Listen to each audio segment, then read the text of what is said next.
अंडी देती कुठं आपल्या शेतामध्ये एका टायमाला 60 अंडी देती आणि ह्याच अंड्यातून निघालेल्या ह्या बारक्या बारक्या आळ्या सोयाबीनची एक लाईन धरली की पार हुकनच करून टाकताय सगळं काहीच ठेवीत नाही ते मुळ्या खाऊन टाक आणि मुळ्या खाल्ल्यामुळं आपलं सगळ्यात जास्त नुकसान होतं वरून किती बी फवारण्या करा कंट्रोल मध्ये येत त्याला तेजच होत नाही म्हणून आता ह्यांनी जर अंडी द्यायची नाही म्हणलं तर माय बापाला कंट्रोल करावं लागेल ह्याच्या तर माय बाप कशी कंट्रोल करायचे ह्याचे जे नर आणि मादी भुंगेरे तर ते कंट्रोल करण्यासाठी आता जेवढी झाडं सांगितलं ना तर चांगला पाऊस पडला वाळवाचा की त्या झाडाखाली अशा 3 काठ्या लावायच्या जुना 60चा किंवा 100चा बल्ब असता ना पिवळा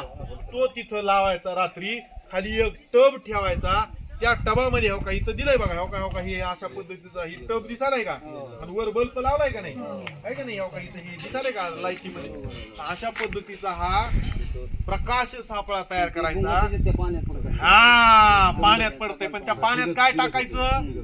50 लिटर पाणी घेतलं तर कमीत कमी 50 ते 100 मिली क्लोरोपायरिफॉस टाकायचं किंवा जळालेलं तेल असतंय ना मोटरसायकलचं ती जरी टाकलं तरी चालतंय किंवा डिझेल आता भेटणं गेले जळालेलं तेल टाका ऑटोमॅटिक मरून जाईल हे प्रयोग आपल्या इकडे भरपूर केले लोकांनी सक्सेस झाले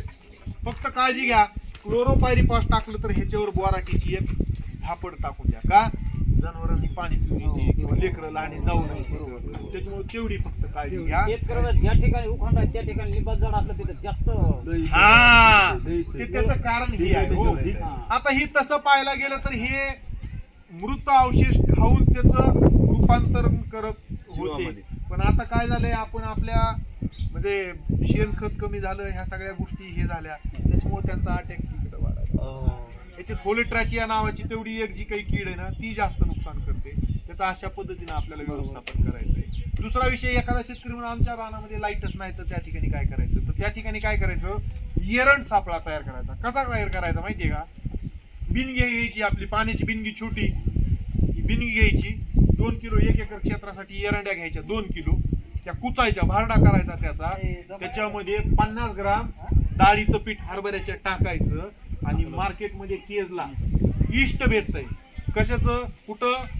जी बेकरी असते का पाव भेटतात का किंवा ब्रेड तयार करताय का त्याच्याकडे इष्ट भेटतंय ते नसलं तर 30 मिली तुमचं ताक टाकायचं आणि हे सगळं एकत्र करून त्याच्यात पाणी टाकायचं 2 दिवस ते चांगलं आंबलं त्याला आंबट गोड वास यायला चालू होत आहे आणि हीच बिनगी काय करायची सांगितलेल्या झाडाखाली खटा करून पुरायची तोंड फक्त उघडं ठेवायचं अशा पद्धतीने जर तुम्ही केलात तर तिथं हे सगळे भुंगेरे जाऊन पडते आणि मरून जाते ही सुद्धा एक उपाय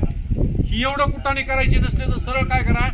बकेट सापळे आता मार्केटमध्ये आले ते जरी तुम्ही तिथं लावले तर त्या बकेट सापळ्यामध्ये काय असते ल्यूर असतंय त्या ल्यूरला त्याचा वास असतोय मादीचा त्याच्यामुळे हा भुंगेरा तिकडे जाऊन अडकून पडतंय मरून जातो ह्या पद्धतीने जर केलं तर ह्या